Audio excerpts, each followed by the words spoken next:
Hey everyone, and welcome back to the Bikes for Death podcast. As always, my name is Patrick and I'm your host.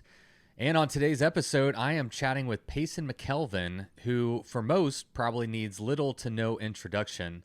Among many of his accomplishments, he's a Red Bull athlete, a two-time marathon national champion, a two-time Mid-South champion, and the host of the popular Adventure Stash podcast.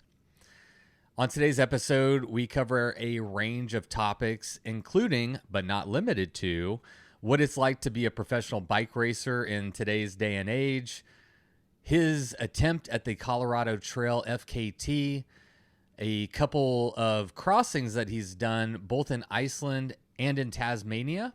So that is just a quick recap of some of the topics that we're going to be discussing on today's episode.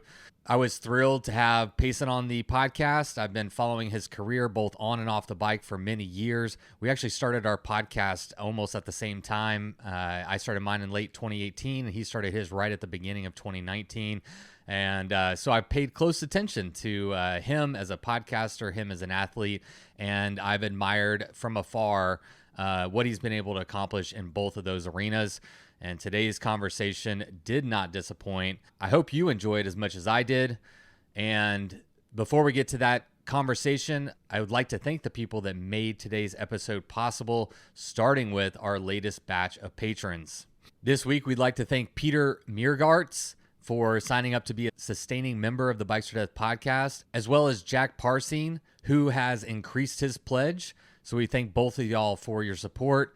And if you would like to help support these podcasts, you can find out more over at patreon.com/bikesfordeath. And as a reminder, you can do a one-time donation or you can sign up to be a monthly member. And it really helps us keep the wheels turning and the lights on over here at Bikes for Death headquarters. All right, and a little community spotlight for you this week. I want to tell you about the OZARK Randonneur or Randonneur or OZARK Rando. You can call it whatever you want to. Andrew Onermaa doesn't care, and he's the race director. This is a new event from OZARK Gravel Cyclist. It's taking place on September 16th of this year.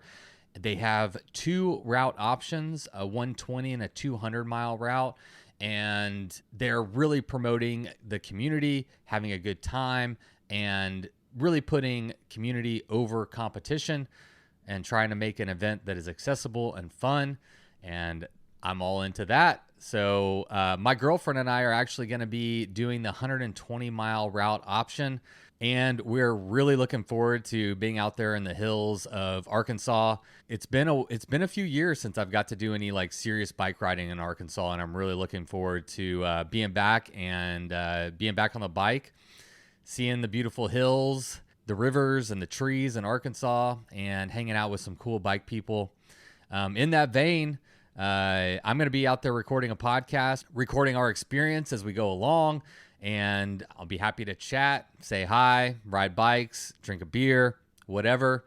If you're going or if you'd like to go, head over to ozarkgravelcyclist.com for all the information about this route, link to registration, and all that good stuff. And if you're there, don't be shy to say hi. And I hope you are there. And let's ride our damn bikes together. Okay? Cool. All right, well, just a quick reminder because I'm eager to get into today's episode, but if you have been craving a pair of new sunglasses, may I recommend the Ombra's armless sunglasses. I really think that they are one of the best pieces of equipment for adventurers, and cyclists are included. I've talked many times about the convenience of having them hang around your neck when you're not using them. I have broken so many pairs of sunglasses. I have lost sunglasses in rivers and lakes, and the Ombras have really been a great solution for that. And not to mention, they look pretty dope too. So if you'd like to get in on the Ombras craze, I encourage you to head over to ombraz.com. That's OMBRAZ.com.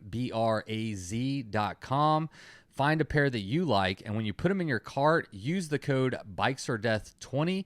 You'll get $20 off of any pair of Ombras, and Ombras will send me $20 as a thank you, which is a pretty sweet deal. All right, everybody, that is it. The bills are paid and the lights are on for one more week. And now it's time to get to my chat with Payson McElveen. But first, let's have Miles Arbor kick it off with the Bikes for Death theme song.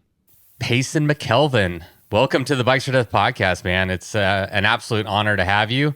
I've been following your career closely ever since 2016, honestly. So it's a huge honor for you to be here, and I'm stoked to talk to you. Yeah, thanks for having me. I'm definitely a fan of the podcast. I've listened to a lot of your episodes on mini bike rides, so it's cool to be here. Oh, right on. I have a rule. I'd be curious if this resonates with you at all, but I've made a rule like since the very beginning to not listen to other cycling podcasts simply because I just want to be in my own lane. Like I don't want to be that was a good question, or I want to, go down that rabbit hole in that way next time I interview that person. And also there's probably a little bit of ego there where I don't want to listen and be like, you just interviewed Lael, be like, oh man, he like slayed that interview. It's like way better than mine. But yours, I like yours is one. We started our podcast very close in proximity to each other. I don't know if you know that. That's cool. But yours is the only one that I've listened to fairly regularly, and it's very well done. And well, I don't know whether to take that as a compliment or you just think it's not threatening. My podcast. I'm kidding. I'll tell you, cool. It's definitely a compliment because I'm overriding my ego to ingest the information. So it's definitely meant to be a compliment. That's a lot of discipline to hold off on other cycling or bike related podcasts because there's a lot of good ones out there right now. But I tip my hat to you for that. It's very professional. I guess it's also like the podcast is kind of like my job, and I've also found that just being a podcaster, it has almost ruined podcast for me, like listening to podcasts. I find that how did they do their intro and how they set that question up, and they interrupted them there, and I caught an edit there, and I'm just like I'm having a hard time like getting out of podcaster mode and just like sitting and listening to it from an entertainment standpoint, Yeah. It's interesting you say that because I have that experience with movies now where I have trouble keeping myself in the movie. Sometimes if I see some absolutely crazy shot logistically, it takes me out of the movie and I start thinking about the cameraman, like how in the world did they do that? For example, speaking of bike packing, I went to a movie with Lael and Rue last week before Lael set off for the CT, just spur of the moment thing. Terrible movie called The Baker. And there's this fight scene where the camera is just like all over the place and kind of moving in tight on the faces of the actors as the fight scene's happening, then going back, and it's in this tight, dark, like back of a truck.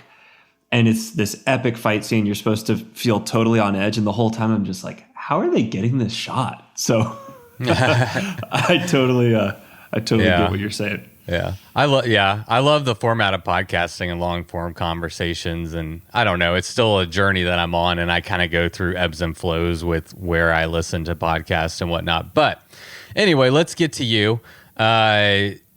Your on and off the bike accomplishments are fairly vast at this point. I wonder if, by way of introduction, if you can kind of give us the elevator pitch on who you are, what you do, and give the audience just an insight into who Payson McElveen is. Oh boy. Let's see. I haven't had to do this for a while. Usually someone just reads off results and half. I have them all here, but No, it's all good. I'm going to put you to work. I like this. This is great. How would I describe myself? Well, I'm a professional mountain biker and gravel racer these days.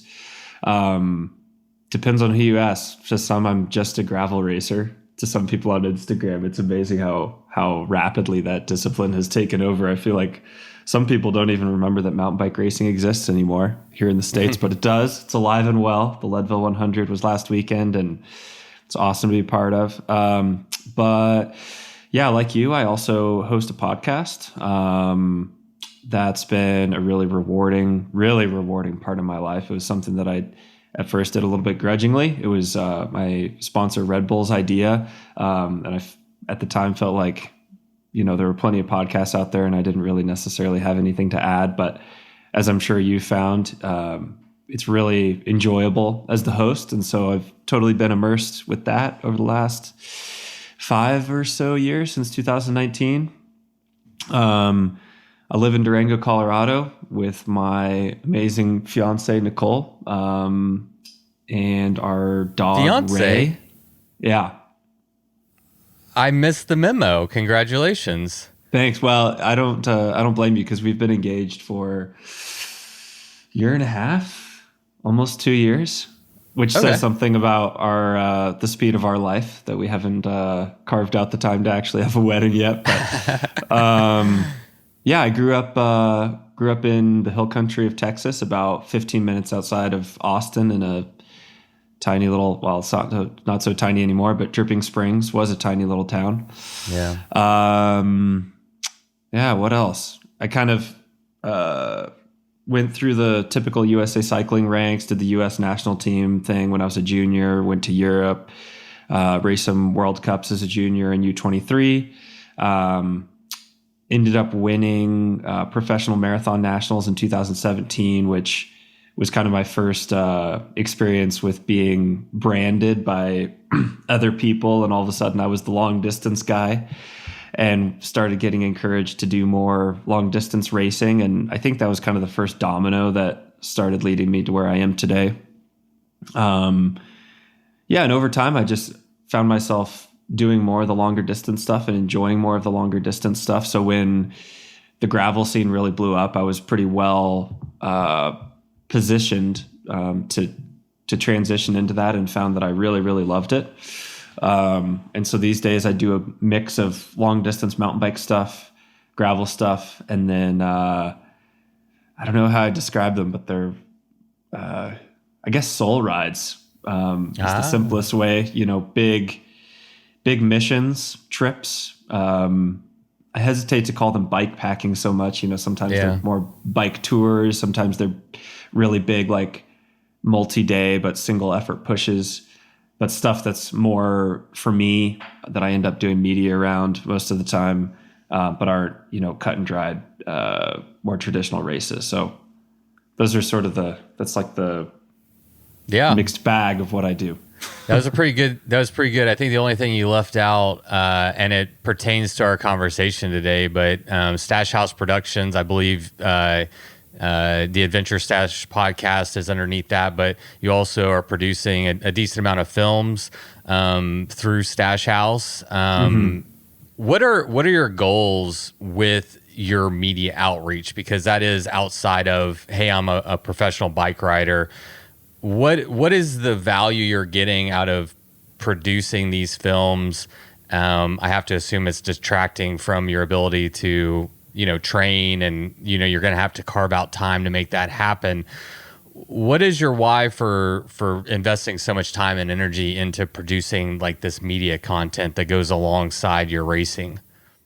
Yeah, it's a good question. I mean, really the simplest answer is I just have to do it. Like it's a thing that I can't turn off, the creative part of my mind. I don't know, some of that's got to be a personality thing, but I also went to the Austin Waldorf School, K through 12, which is a very, hands-on, creative, sort of artistic school, and just cultivated this interest and passion for creativity from, when I was 4 or 5 years old. And that was a common thread through my education all the way up until I left for college in Durango when I was 18. So I think that probably has to play a role with it. But it does take away from my racing, and I get told that by my peers sometimes. Oh man, I can't believe you're coming straight to this race from doing that shoot, or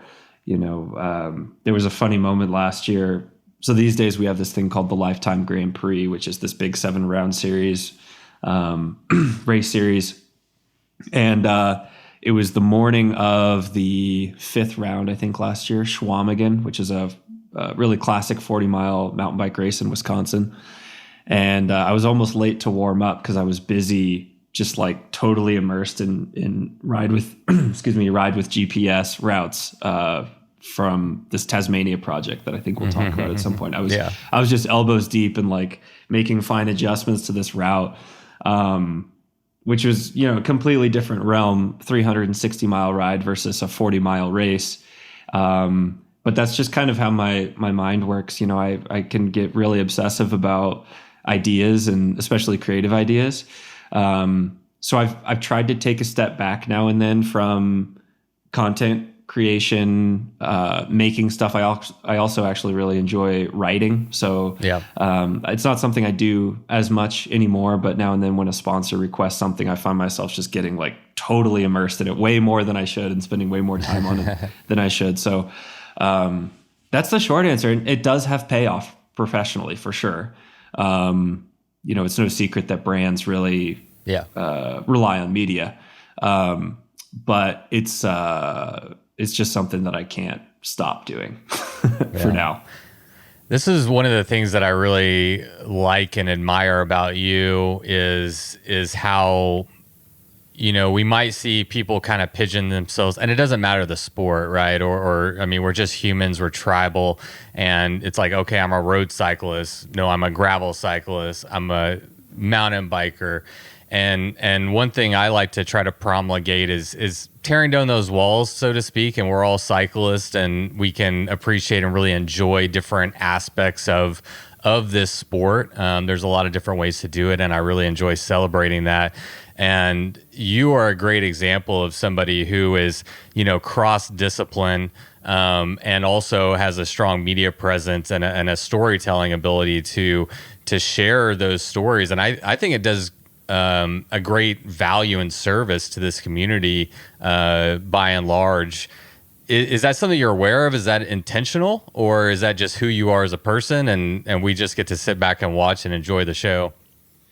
Yeah, to be honest, I'm really not aware of what it's adding to the community as a whole or other riders. You know, it's really hard it's hard for me to I'm just way too close to it to have any sort of perspective about that. So the only time that maybe I'm reminded of that or feel like that might be the case is when someone tells me, you know, if someone writes a really heartfelt email or comes up at an event and tells me specifically about a certain part in a film we made that really resonated with them. And that goes a long way because, as you know, the podcast can be quite a grind. You know, we churn one out every single week. And so it's just a lot of volume of work. And there are definitely weeks where it's like, man, should we just skip this week? Like, what would happen if we just skipped a week? But, you know, then we have people tell us that something was meaningful to them, and it really reinforces that we should stick with it and stay committed. So, I mean, it's nice to hear, and I don't know, maybe one day I'll be able to kind of see that it is contributing to something, but some of it is probably just that, like, I don't know, low grade anxiety that drives you, you know, to keep your foot on the gas. That I think, you know, people who work hard and maybe work too hard sometimes have that, you know, they have this doubt, like, is it enough? Am I doing enough? Could I do more? Could I do this better? And that's definitely something that I have in spades. So yeah, I'm not very good at sitting back and like appreciating something that we've done. I'm always just looking to the next thing. So maybe that's one reason that I don't have a ton of perspective on it. Yeah. Well, I'm not going to have you slow down. I'm enjoying the ride. So keep doing what you're doing. Let's go back in time a little bit. You and I crossed paths actually back in 2017. We've never met, but I'm wondering if you remember Miles of Discomfort at Rocky Hill Ranch, part of the Timbra series, the Marathon Timbra series in 2017. So I believe you turned professional in 2016. So this was very much at the very, very beginning of your professional cycling career. And you were in the open category and I was in the just age category. But I remember rolling up to that event and all anybody was talking about was that you were there. Like the first thing I do, I get on my car and like, oh, Payson's here, Orange Seal's here. And I'm like, I didn't know who you were, to be honest, but everybody was just like so stoked that you were there. And we were all like gathered around to watch. I don't know if you remember the start. It was like a 1/2-mile climb up like a grassy hill, I think, to make room for all the racers to kind of, get in line and whatnot. But, yeah, that was kind of at the beginning of your career, and we raced the same race, which was kind of like cool for me. And, we're here 6 years later, and I think we can say you made it. I mean, you're a Red Bull athlete. You're a 2-time national champion, many other accolades. Do you ever I'm curious, what it's like to be you to some extent, to look back on 2017 Payson, who's, doing Timbra on his journey, beginning his journey, and looking 6 years later at where you are now. We just talked about how you never put your foot off the gas. Have you taken any time to appreciate what you've done in the past 6 years? And do you have any reflections on that? Yeah, good question. I should work on that for sure, because you're right. It is a pretty special journey. And it's a special journey just to, go through life, getting to do amazing bike rides and races and have different experiences. But what you're kind of getting at is just like the process of it all. I do sometimes think back on growing up in Central Texas, and I was very lucky to have such a healthy race scene there when I was a junior racer. Comfort is actually the first place I raced, I think when I was 14, maybe. So when I think back on that, it has been quite the journey, but this business can be hard because it's so competitive, and if you're not getting results, you're replaceable for sure, and that's changed some. We've talked a little bit about kind of like the diversification of the modern athlete and how you can wear these different hats and have, a big online following or creating content, all these sorts of things. I think of it as sort of like diversifying your portfolio, like a stock portfolio. So if one part isn't going well, you're still okay with the other parts. And that's certainly the case in the current scene. But at the same time, racing is hard. It's ruthless. There's always going to be a winner. There's always going to be a podium. There's always going to be a top 10. And whether the business side is as cutthroat as I feel like it is or not, all athletes, every single athlete, all of my peers, you're always thinking about the next race. You're always battling for that next result. And I've kind of gone through that this year where, I won my first race of the year at the Mid-South, one of the bigger gravel races, amazing way to kick off the season.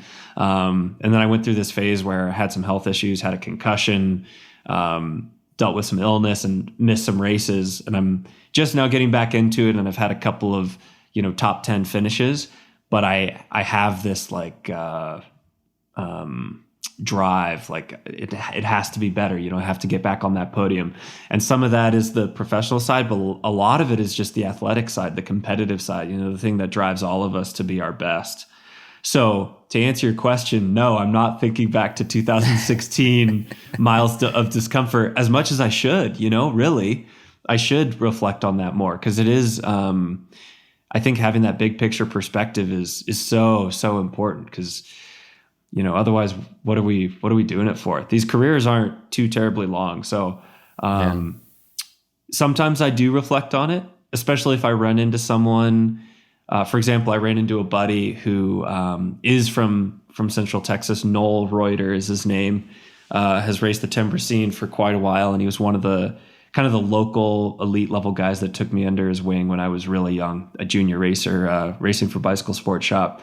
And just seeing him in this, huge expo area at the Leadville 100 with, all these people that are being very friendly and, lots of photos being taken. A lot of people want to talk to you. All of a sudden to see Noel there, this sort of like blast from the past, like reminder of where I came from, was really cool. And for a moment gave me some perspective. So it is important, and it is something that I should work on for sure. Yeah. Well, as a fellow Texan and somebody who was once lined up on the same race as you were, it's been awesome to watch your journey. And anytime you're in the field, I'm glued. I'm interested. I want to see how you're doing. I'm always rooting for you. I want to throw a disclaimer out for this, because we might get some people listening to this episode that are coming more from your side of the camp, which is more on the racing scene.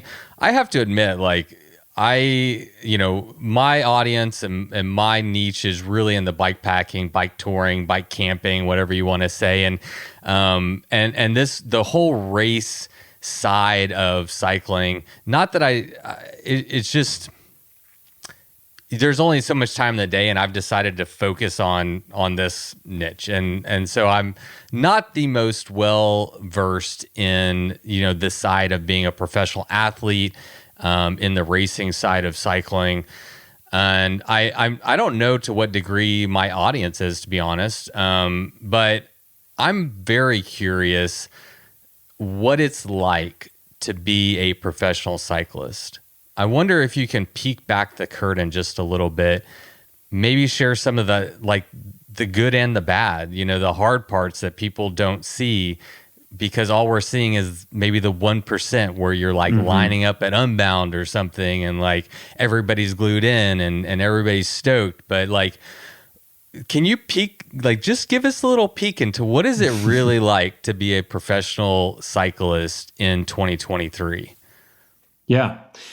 Well, it's an amazing lifestyle. I mentioned earlier, sometimes I have trouble with perspective, but pretty regularly I'm able to look up from whatever I'm doing and just think, man, how lucky am I? I think one of the, and it should also be noted, like, there's lots of different styles of professional cycling. So the one that I'm a part of is pretty new right now. And it's kind of this majority North American scene right now, although it's really going global. And it's predominantly mass participation events. So think of the Leadville 100. That was kind of like the OG event to really make this idea of this style race setup. Like, okay, this is really a format that can do well. And those of us that ended up being able to do it professionally, like, we almost like, sometimes I feel like we kind of took advantage of the system, or like snuck in the back door, because these events were not started for professional racing. They're mass participation events. So for the Leadville 100, for example, I think there were 2,000 people on the start line, and the first corral of athletes, that's maybe 200 or 300 athletes, are professional or professional level athletes with sponsors trying to go really fast, super focused. The thousands of people behind us are just out there for the experience and to finish. And I think the really interesting thing is, here in the States, bike racing is really a participation sport. In Europe, and other places around the world, especially traditionally Europe, it's a spectator sport. So obviously the Tour de France, or, even a lot of the mountain bike races, there's, I've done some Swiss National Series races, for example, and there'll be 10, 15,000 people lining a 5-kilometer lap. And it's just like, man, I cannot believe that there are so many people that want to just watch a bunch of mountain bikers ride around in a circle in rural Switzerland. We definitely don't have that in the States. But the difference is, there's this unbelievable community where you have kind of the elite level athletes, and then you have all of the riders that are just doing it more for the experience. And on a personal level, we're all mingling. We're all at the expo area. We're all doing the same thing. And we're able to be, ambassadors at a level that I think is really unique. Folks that are interested in what we're doing have a lot more access than other professional sports. If you think of going back to the Tour, for example, of Tadej Pogačar, he's always being chaperoned around by his PR person and a couple of, bodyguard type people to make sure he doesn't get hassled too much. He's not wasting, 30 seconds of energy. And so my style is very athletically driven, but it also has this greater community element that really makes it possible, I guess. So there's different styles, again, with the Tour, like it's much more of like a league. It's more of like an NBA or an NFL. And we're kind of in this funny in-between spot. And it's really a sweet spot right now. I'm really excited to see it going global. I'm going to be doing more races in Europe next year just because there are European, off-road endurance races that are just really exploding, like the Traca, for example, in Girona, Spain. So it's an interesting time. I don't think anyone necessarily saw it coming. Yeah, it is an interesting time, and that's a good perspective. Speaking of being a professional cyclist, I had this kind of question or thought recently, and it is that, let's use Leadville, for example, since you just finished Leadville. At the start line of Leadville to the finish line of Leadville, I can't imagine it's hard to find the motivation to go hard, right? Mm-hmm. Like that's when it's easy to find the motivation and really put in the work and do what you came there to do.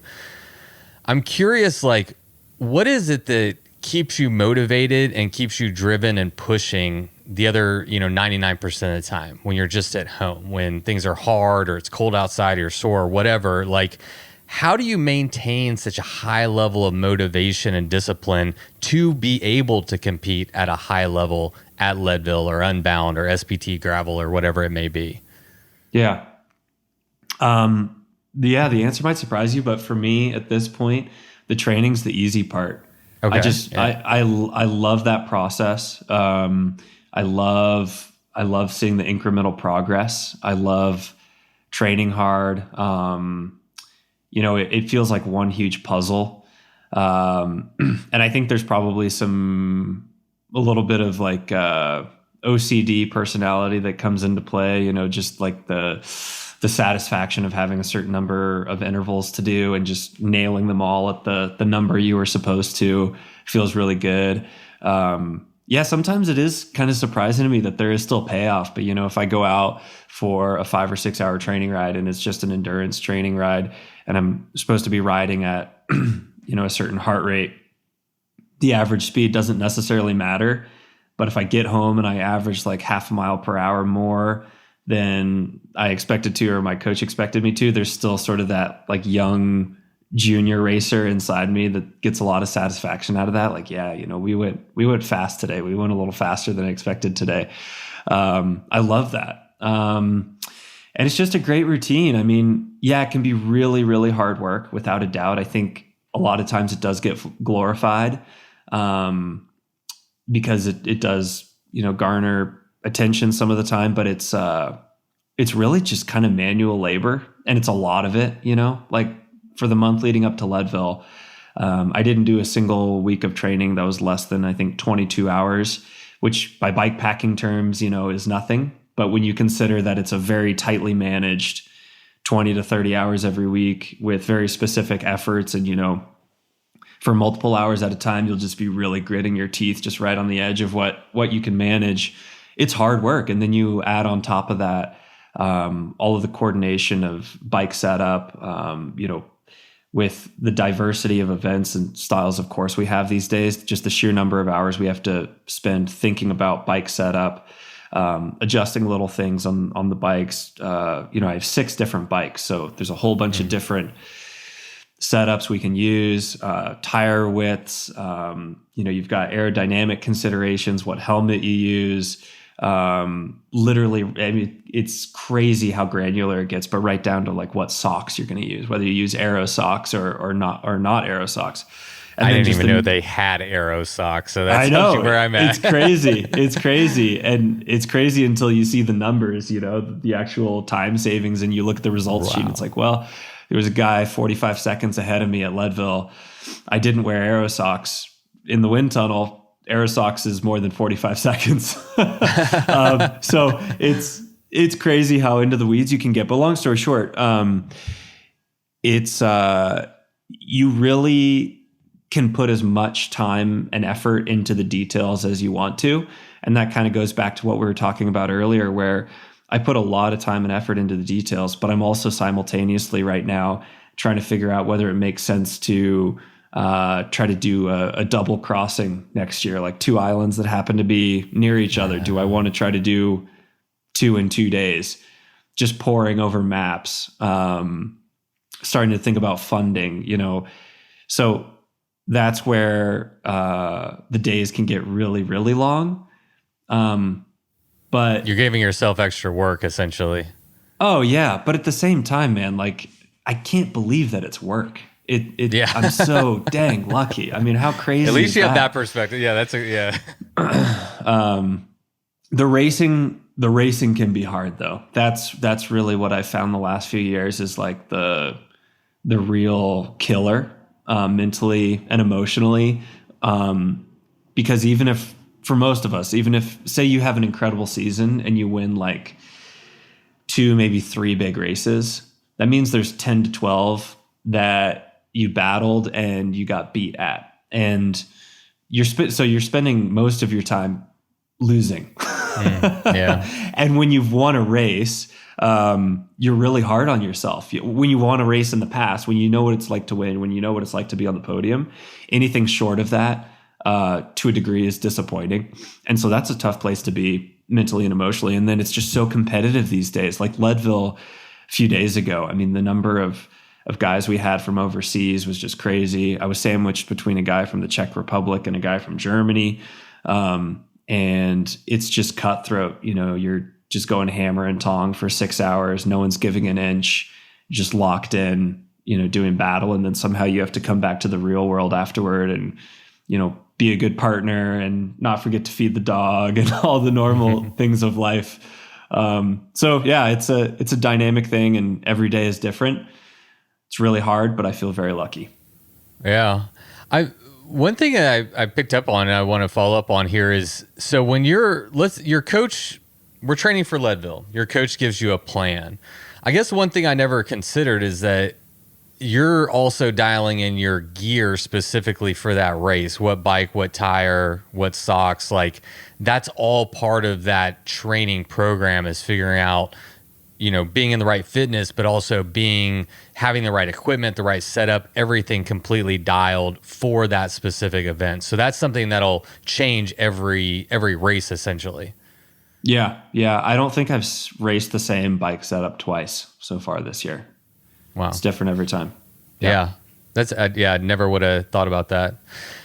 Let's talk about Leadville. You touched on it, just happened. Like you said, it is kind of the OG and endurance race. And the film, there's a couple it's one, the Race Across the Sky. I assume you've seen it. Yeah. I have to think that's what probably popularized Leadville for the masses. 2009, 2010, I think you can find on Amazon for the listeners if you want to check it out. And it's actually really great because people in the bikepacking world will maybe be familiar with Hal Russell, who's kind of a legend in the bikepacking scene, and he was in one of those. And then obviously Lance Armstrong was in one of them. But it's an iconic race, and this year I thought was pretty interesting. You came in 10th place, which was 35 minutes after first, but only 11 minutes after second. Yeah. So 2 through 10, there was 11-minute gap, and then the leader had a 24-minute gap on everybody else. So this is something we're all thinking about a lot right now. Okay. So basically, so everything I described in terms of, trying to find balance with like the media stuff and the professional racing stuff, the fact that you spend most of your time losing, all that sort of thing. That's true for the majority of us, but there's this one guy that it's not true for. And that's Keegan Swinson. So Keegan's someone that I've raced with for a really, really long time. We had pretty similar career paths, I guess, kind of both doing the junior and U23 World Cup thing. He went for the Olympic team, I guess 2 Olympic cycles ago, maybe. Just barely missed out. And I think it was really, well, I don't want to put words in his mouth, but it was a big shift for him. And he shifted his focus to more of this endurance stuff.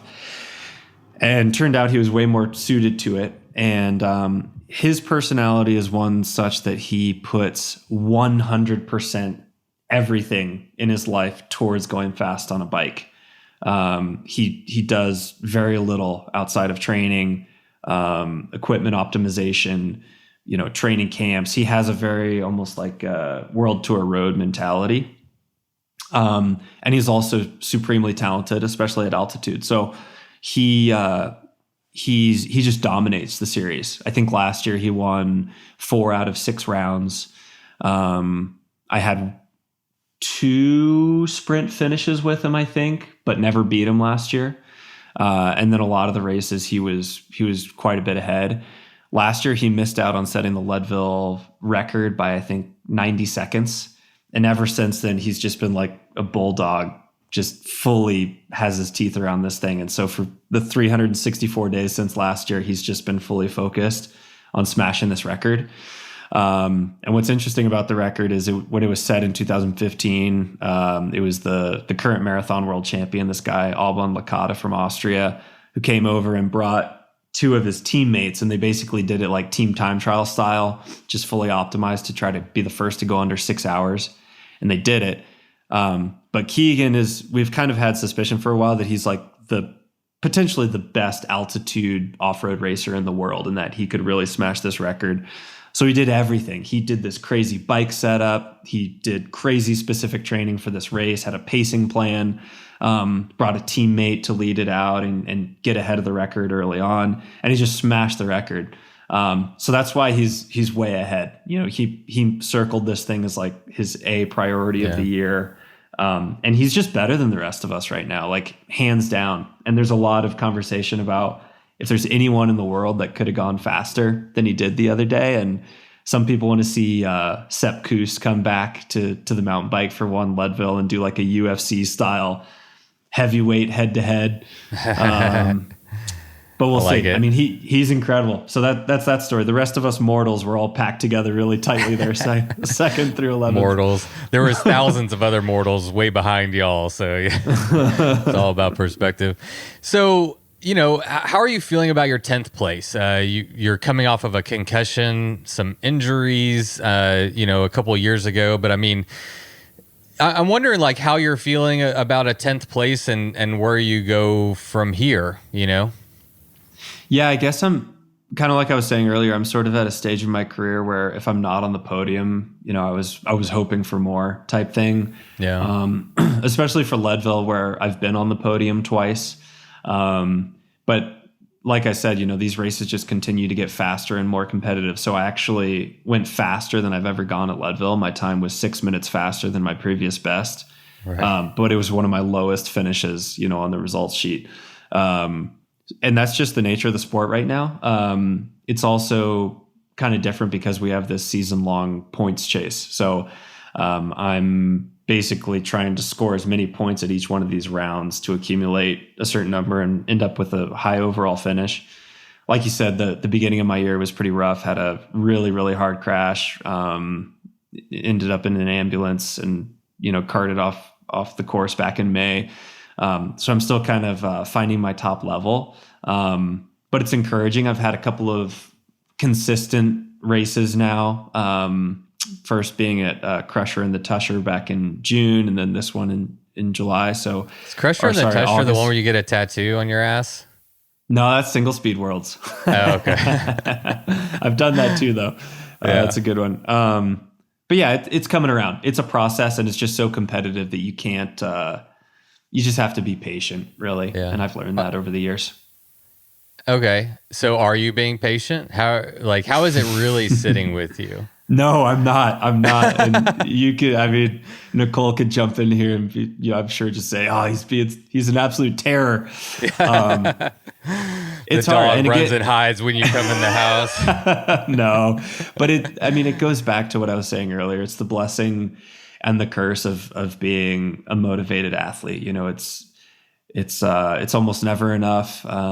You're always looking to be a better athlete, and it's what drives you, and it's what keeps the competition going up a little bit every year. It keeps us all, kind of collectively, we're raising the level of what we can each individually do, which is the whole point of competition. Yeah. But the flip side is, there's some sleepless nights as you ask yourself, why it didn't quite click on race day and that sort of thing. And that's the stuff that people don't see as much that is really hard for sure, is that mental side. Yeah. I just saw this past week an Instagram reel that the algorithm fed to me from Neil deGrasse Tyson. And he was giving an analogy of like, you take a guy who is in a foot race and he's dominant, he's winning every single time against a group. And then you put him in, a faster category and he comes in last place, but his last place time is almost always going to be faster than his time when he was always at the beginning of the pack. And that analogy that he gave made me think about your Leadville, about how, you might have come in 10th, but your 10th was your fastest finish yet, I believe, at Leadville. And to speak to what you just said about how it is that competition that is going to elevate the sport and, let the best person win, I mean, that's the spirit of competition. And really what makes it beautiful is that it really does bring out the best in people. Whenever you're put up against somebody who's fast, you have to throw down or you don't. But I mean, that's when you find out, right? Yeah. Yeah. And, kind of a bit of a tangent, but one of the things that I really appreciate about competition and racing is that it just really sharpens your blade for whatever other riding you do. So when I'm back home in Durango and I'm doing a big soul ride or just endurance training ride on the Colorado Trail, you just feel so like such a capable athlete and you're so fit. And you can just, bang out huge rides really without batting an eye and just see so much. And that kind of goes back to some of my side interests in these more ultra distance things, whether it's a crossing or, a big bike tour or whatever it is. This racing, just demands such a level of fitness that I'm able to go on some really cool, big adventures, maybe without as much experience as other people who maybe you spend more time doing that thing. It can get me into trouble too, like when I took a swing at the CT in 2020. But I really appreciate that. It really does sharpen your edge and makes it so that I can get up to some pretty cool weekday adventures as well. Yeah. Well, perfect segue. Next on my list is the Colorado Trail FKT. And it's timely because the Colorado Trail race is happening right now. Our friend Lael Wilcox is out there absolutely putting on a fucking clinic, which is great to see.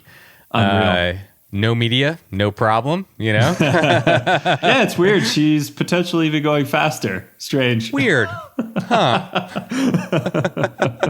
That's all I need to say about that. I know we both had our foray into that conversation. And anyway, we'll leave it where it lies for now. But yeah, I mean, from a spectator, a fan of the sport, when I saw you were going to take on the Colorado Trail as an FKT, super stoked, super interested. Again, I love cross disciplines. I love it when I see a Lachlan Morton come over and, try something on the endurance side, or a Payson come over. I mean, I think, great, bring it on. It's all about competition, and let's see who can do it. I mean, the trail is there. Like, there's no cheat code. Like, you just got to show up and do it.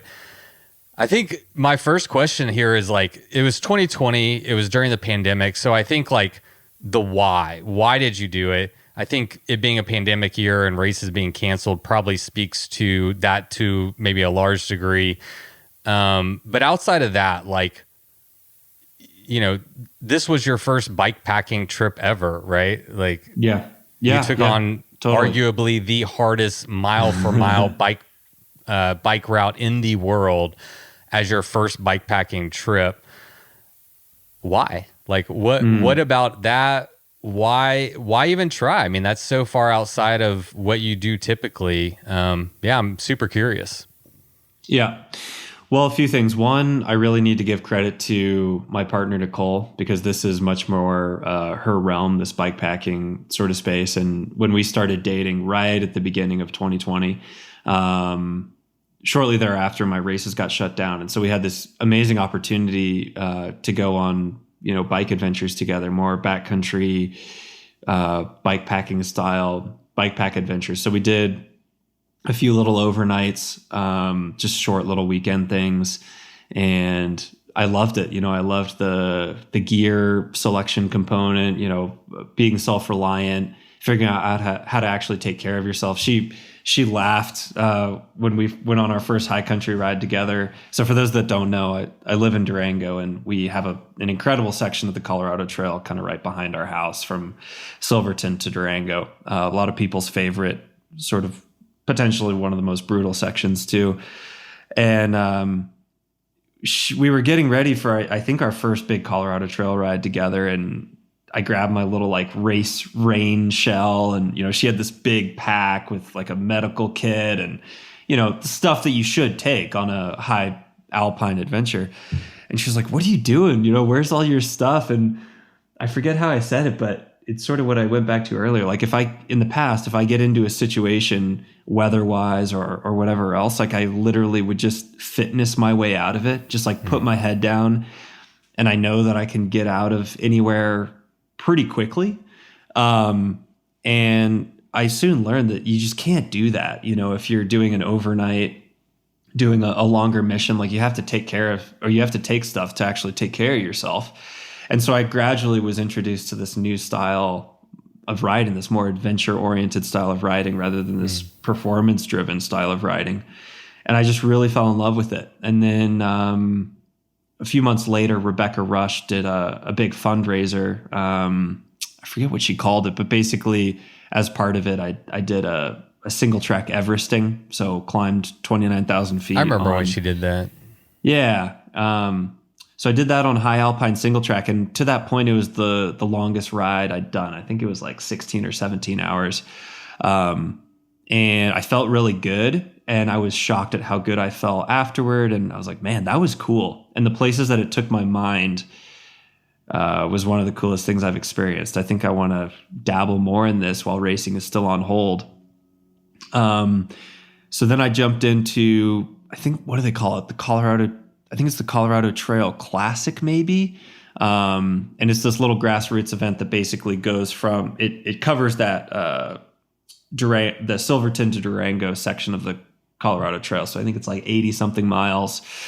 And I lined up for that. And there'd always been this, can anyone go under 8 hours type thing? And I did it in almost under 7. And that's when I really started to think like, maybe I'm decent at this longer distance stuff. And can move through high country terrain really efficiently and fast. And that's when I really started thinking about the Colorado Trail, because it's a natural challenge. The Durango trailhead is, I ride that section of the CT weekly, know it super, super well. And so I've always wondered, what would it be like to just keep taking it all the way to Denver? I think the trade-off of those previous experiences, that it gave me a little bit of a false sense of confidence, or gave me too much confidence, false sense of security. Yeah. And I didn't really realize what a big leap there was experience-wise and just like athletically from a 12, 16-hour effort to 3+ days. So yeah, you're right. I'd never been bike packing. I sort of still had this attitude that I thought I could just fitness my way through something on the shorter side like that. But I did talk to some of the really, experienced folks. I talked to Neil Belchenko on the phone, talked to Jesse Jacomate, talked to Kurt Refsnyder, talked to Kate Boyle, talked to Lael, and they were all very encouraging. But But in hindsight, they all had a little bit of a like, you go do your thing, you'll find out. you'll become aware of what this actually is. So long story short, I learned a ton. It was the hardest to this day. It's the most I've ever suffered.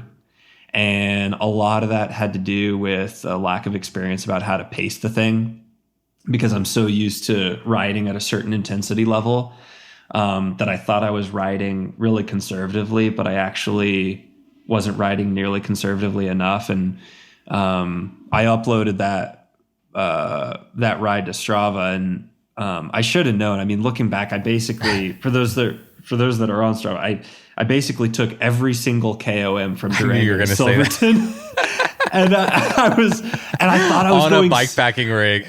Yeah, I thought I was going so easy.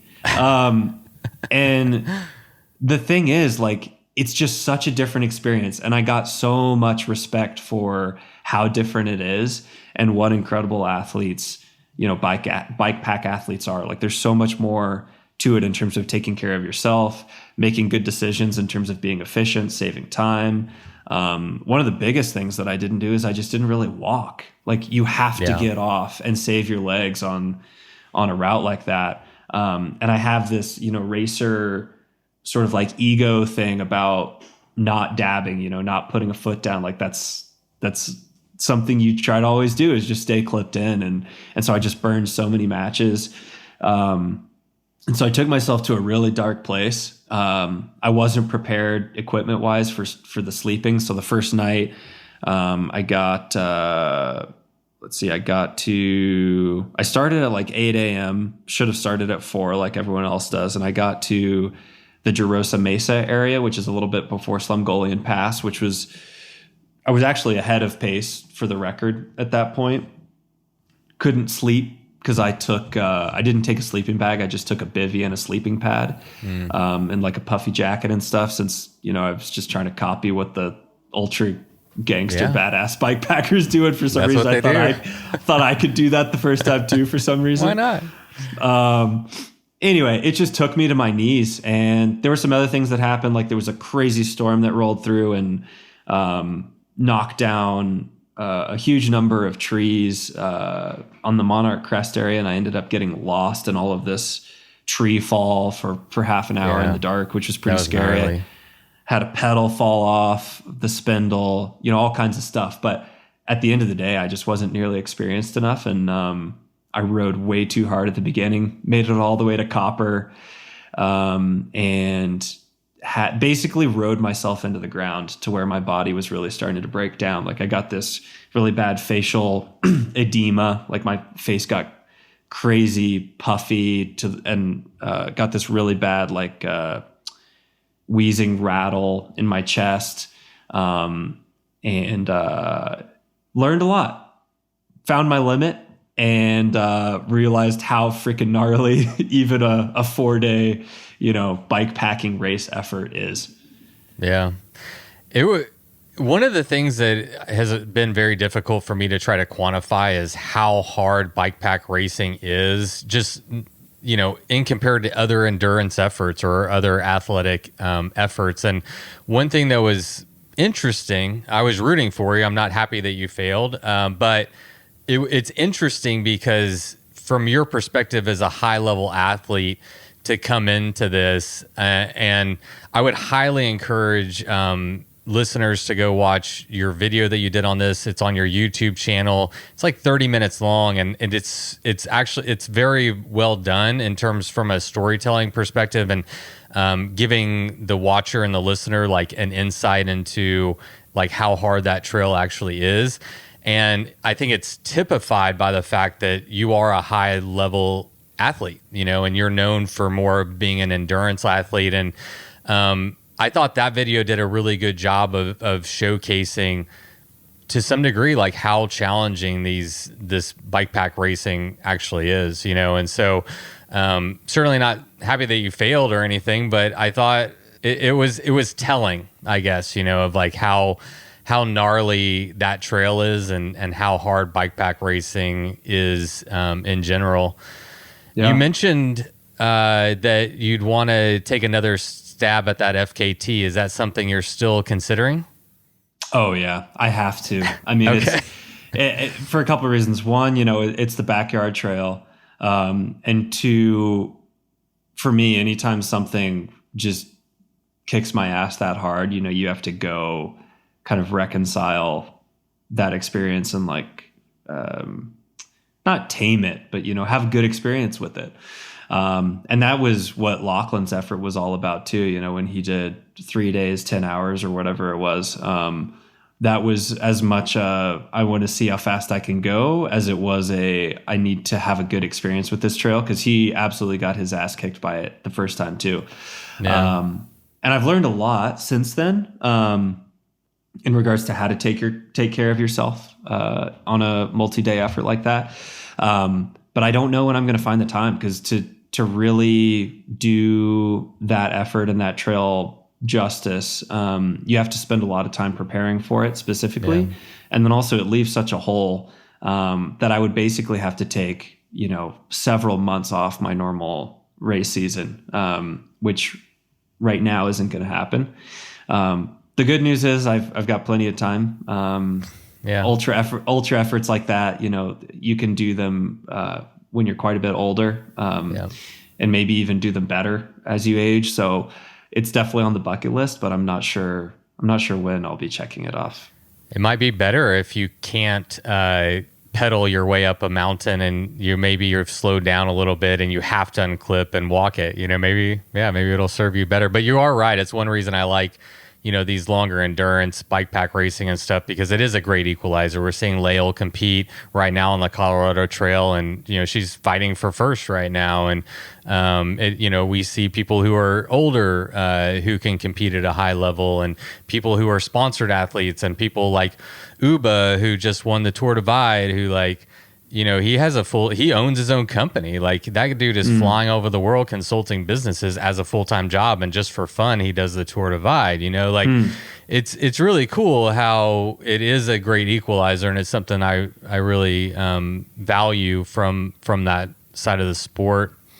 So another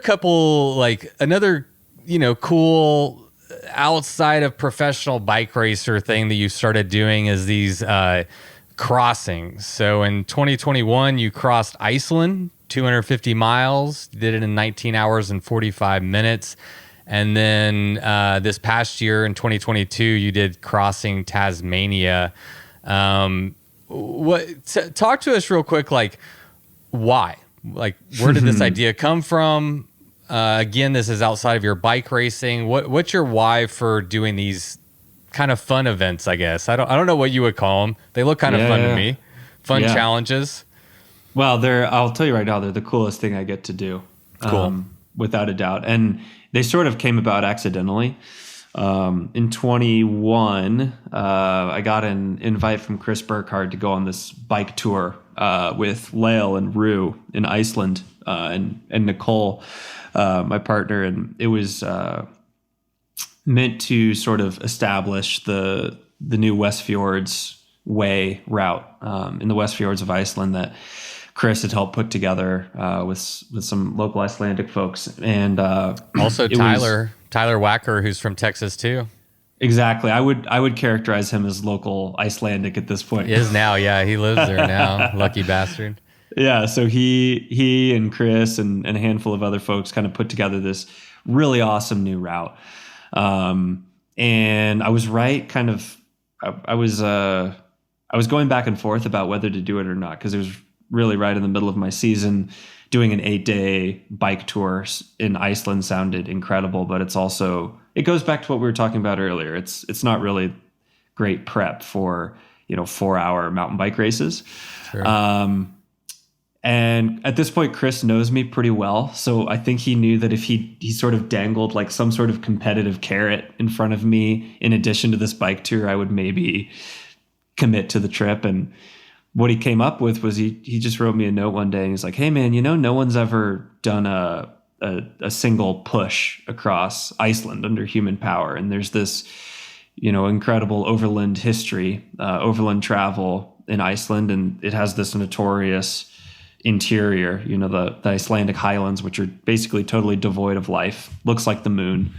Literally, Yes. it's where the Apollo missions did a bunch of their training. No one's ever tried to single push that. And on paper, it's super doable. But the big variable is just the weather. Icelandic weather is about as gnarly as it gets. The interior is super rugged, super rough, zero refuel opportunities, resupply opportunities. So it just sounded like a really cool challenge. And anytime I hear like never been done or first ever, that gets kind of like my competitive mind going a little bit. And then just the exploratory aspect, the adventure aspect really got me interested, because over time I've really come to appreciate that as much, if not more, as compared to the racing stuff I do, after my Colorado Trail experience, as humbling as that was. So anyway, I went over there and did the 8-day bike tour with them, which was incredible, and just found myself so enjoying like being immersed with the place that I just got really fired up for this crossing idea too. So we had a really tight weather window after the West Fjords tour, which was incredible, by the way. If anyone out there listening is interested in doing a bike touring trip or bike packing trip, I'd recommend doing it bike touring rather than bike packing, just because the weather can be so heinous and unpredictable. Yeah. But one thing about the West Fjords is that there are really awesome little lodges and stuff throughout, so you can have some shelter. But anyway, we had this tight window after that phase, and just sort of after 2 days of rest, did this crossing, and it was unbelievable. I mean, I'm sure a lot of people listening will know how special point-to-point rides are, but to have the experience be that you dipped your bike tire in the ocean waters of one coast, and then just clipped in and just went with only the stuff on your bike, and making it to the other coastline was just make or break based on your physical ability, your mental strength, and like what you decided to bring. Was so cool. So cool. And basically the very next day I started looking at maps, like what are the other places that you could do this? Yeah, that was actually my next question. You're a professional. My question was going to be, was it always the plan to, start these crossings, or you just, I guess Chris like planted a seed grew into a tree, you did it, and you're like, oh, that was cool. I wonder if I can do that again. Was that kind of the process? Yeah, absolutely. And also there's, chasing a record, a pre-existing record is really cool. We did the White Rim way back in the day, Colorado Trail, whatever it is, that's neat. But for me, kind of the next step in that evolution is creating your own route, because there's so much more work that goes into it. Yeah. And what I started to get a taste of in Iceland is how much local collaboration is required. And I love that. I'm a pretty social person. And so having a mission like that requires a whole bunch of planning and different pieces, just requires collaboration. Like I guess you could do it alone, or do it, without any sort of local consult or collaboration, but it seems like it'd be pretty risky. And it actually, it came to fruition there in Iceland, where the day before I was supposed to do the route, there was this thermal vent that opened under a big glacier and created this huge flood and wiped out a section of the road that was on my original route. And so with like 24 hours to go, we were just scrambling, talking to a bunch of locals, listening to some of the local, they have like a national, I can't remember what it's called, but it's like a disaster and weather, because it's an island of fire and ice, so things are just happening constantly. Right. And so we're trying to get intel on like, okay, what section of the road actually went out. We're talking to this local bike shop, talking to this guide service, and there's just so much communication happening with Icelandic people and in Iceland. I was like, man, I haven't even done the ride yet, and I'm fully immersed in this place. That's what it feels like. So I really got hooked on that aspect too. And that was one of the main goals moving forward with them is seeing a place.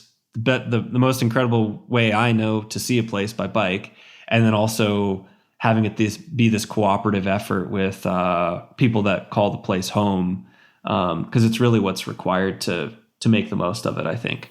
So no, there was no grand scheme. But ever since that first one, it was such a cool experience. I just want to do them as long as I can. Yeah, no, it's super cool. I love, I mean, you said it quite well, and it's displayed in your videos in both of these, where you touch your tire in the ocean, you start, and then you finish in the ocean. And there's something like pretty impactful of that imagery and that idea of like, hey, I just traversed this entire country by bike, and what an amazing way to see and immerse yourself in the place that you're in. You know, we absolutely agree on that. So, you know, just so you know, and also the listener, I guess this episode will come out next Wednesday. So Crossing Tassie will actually come out in a few days on Friday. So when this episode comes out, it'll be available to the public. And I believe Crossing Tassie will be on, or Crossing Tasmania, sorry, will be on Red Bull and free to watch for everybody. Yeah. Mm-hmm. Yeah. So how did Tasmania get on your radar? Why did you land there? Yeah. Well, I have a notebook with a whole bunch of different ideas, whole bunch of different places I'd like to go and ride, places that a single push crossing would make sense. I have a bunch of places that I'm interested in doing this. Tasmania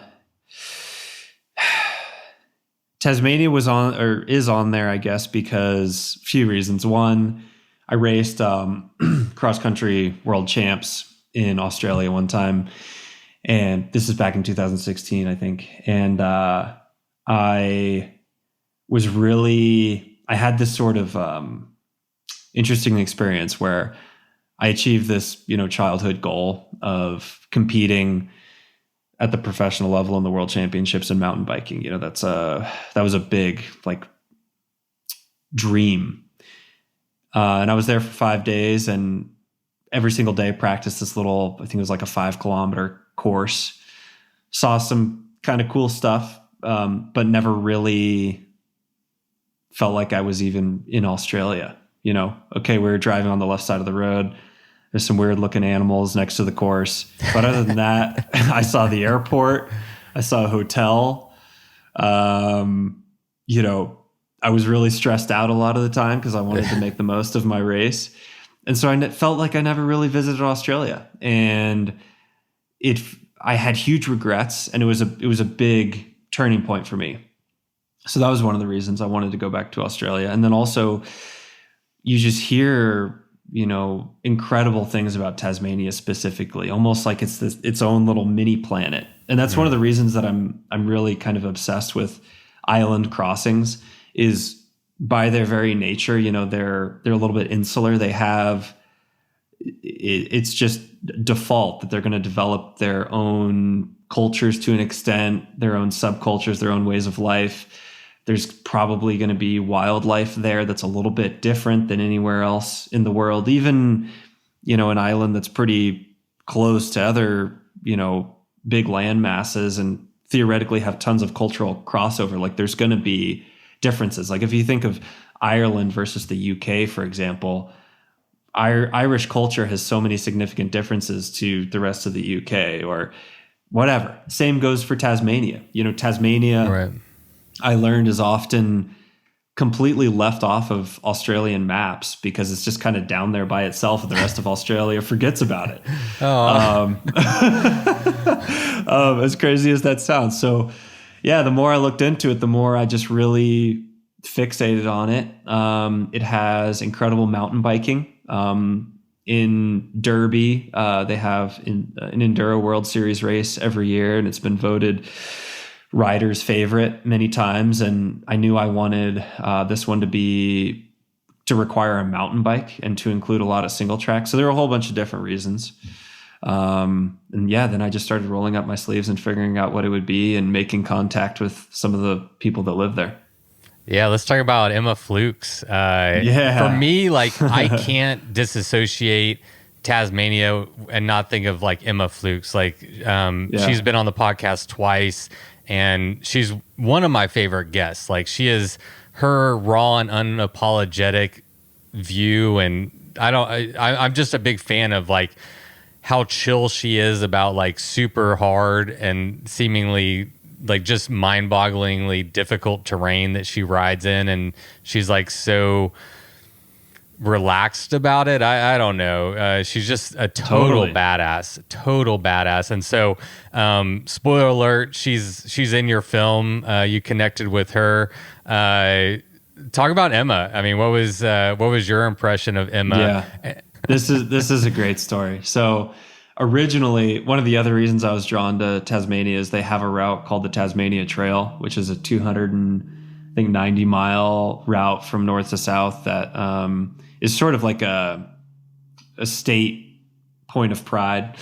And I was thinking about doing that. It seemed doable. I was still sort of like fixated on this do it in a day or less type thing. Like, could I cross Tasmania in 24 hours or less? And on paper, this Tasmania Trail very much could be 24 hours or less. So I was still kind of had this racer mindset, chasing a record.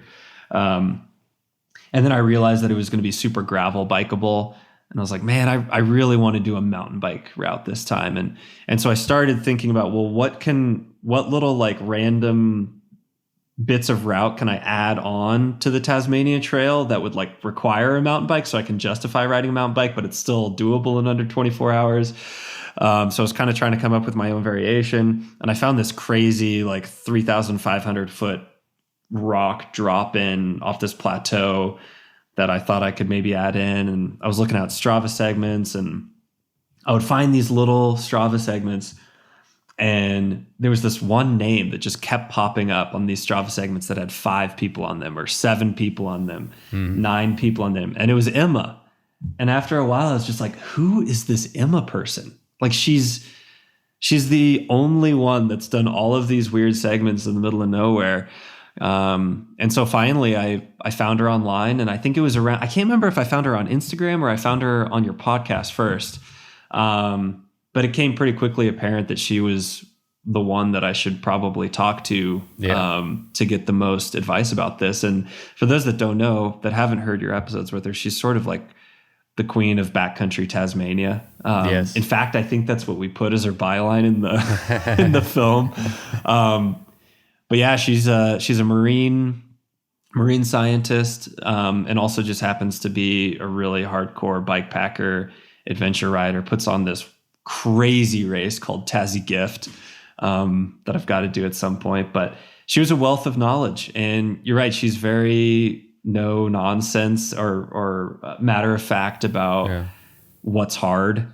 That comes through a little bit in the film. I mean, basically, she helped me put together this route. So a little bit of a spoiler, but instead of doing the Tasmania Trail, she basically said, what if you just let's build a completely new route that takes in as much of the best of Tasmania as we can. And I started learning things like the western coast of Tasmania has the cleanest air ever recorded.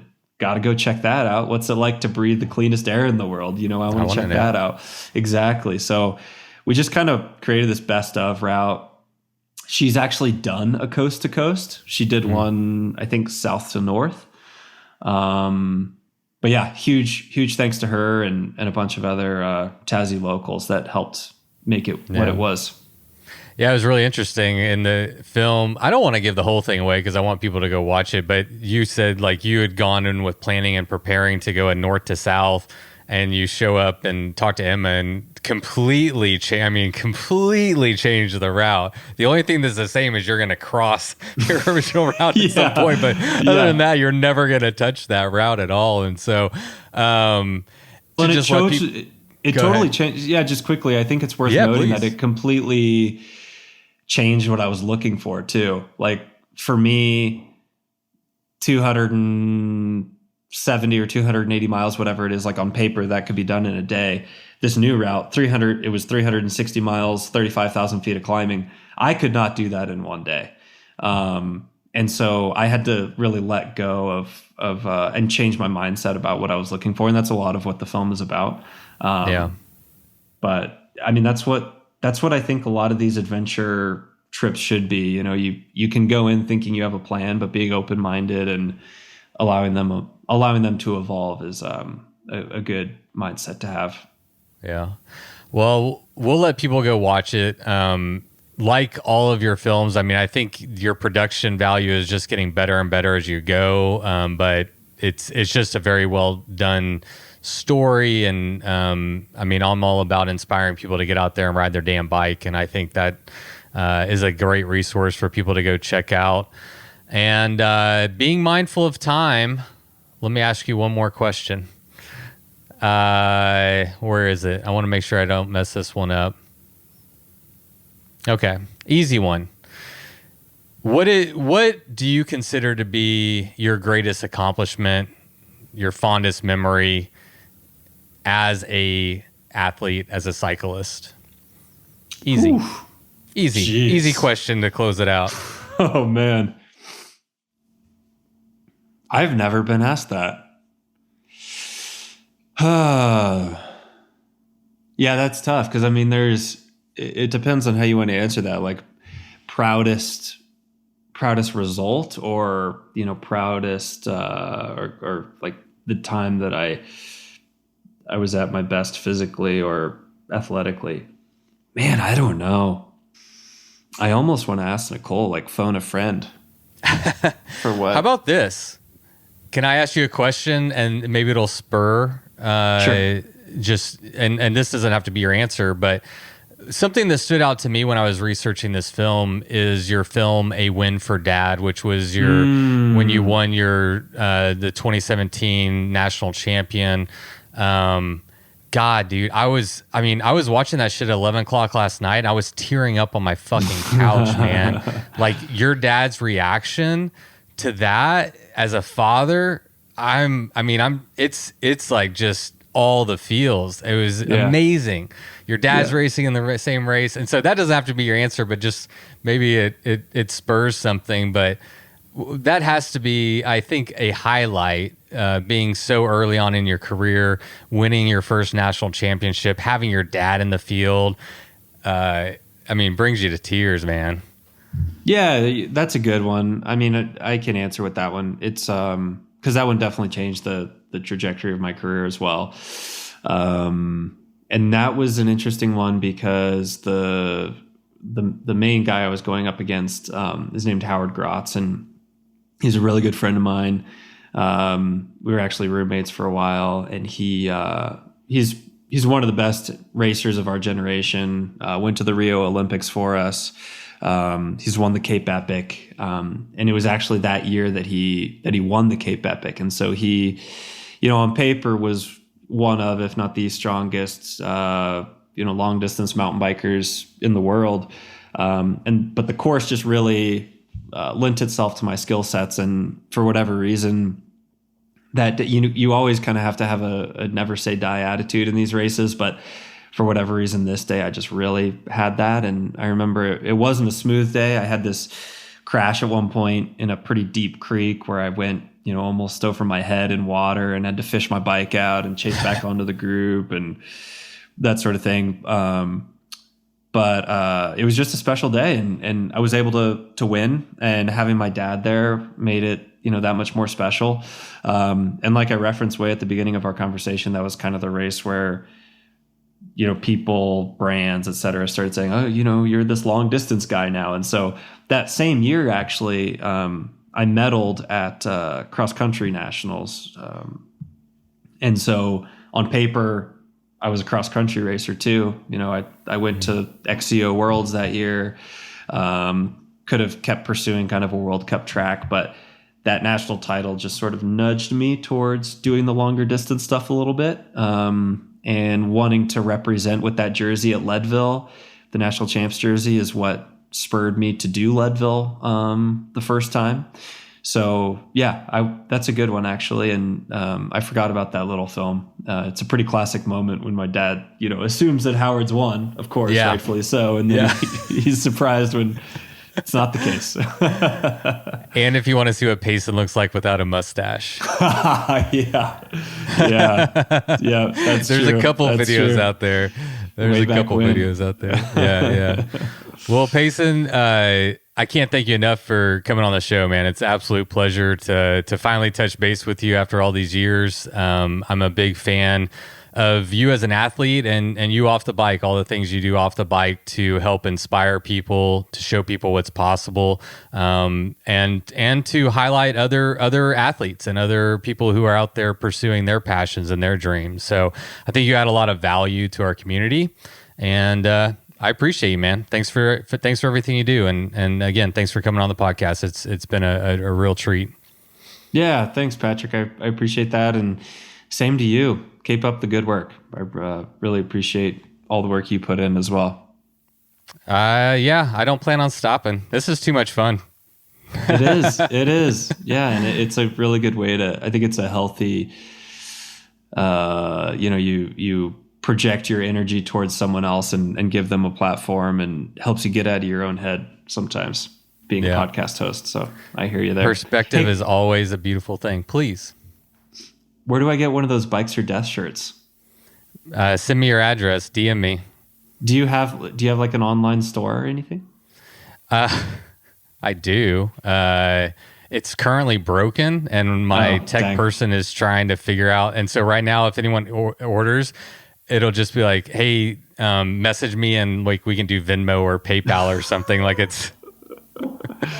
Cool. I don't know. I'm not a tech guy, so we're working on it, but I can definitely hook you up. Cool. I'd love that. Yeah. I'd love to have you wearing a Bikes for Death shirt. Easy. Cool, man. Have a great rest of your season, man. I appreciate it. Appreciate it. We'll be in touch. All right. Take care. Bye-bye. Bye. All right, everybody. Thank you so much for tuning into today's episode, and a big shout out goes to Payson McElveen. What an awesome guest. What an awesome athlete and human. It was an absolute pleasure to have him on the podcast, and hopefully we can do another one in the future. I would love that. Next week, I am chatting with Marone Golfman, who was the first place finisher of the Colorado Trail Race this year. I met Marone back at the end of Tour Divide this year. He attempted that. He got pulled out for reasons that we'll discuss on that episode. Because he had to scratch, he found himself at the end of the Tour Divide hanging out, making meals, picking up riders, taking them to the airport, and I got to spend some time with him there too. So it was a pleasure to catch up with him. And after that episode, I'm talking with Katya, who was the first place women's finisher of the Colorado Trail Race and a new FKT holder. So lots of good podcasts coming your way in the next couple of weeks. So make sure to tune into those. Thank you so much for being here. It's always a pleasure. And until next week, go ride your damn bike.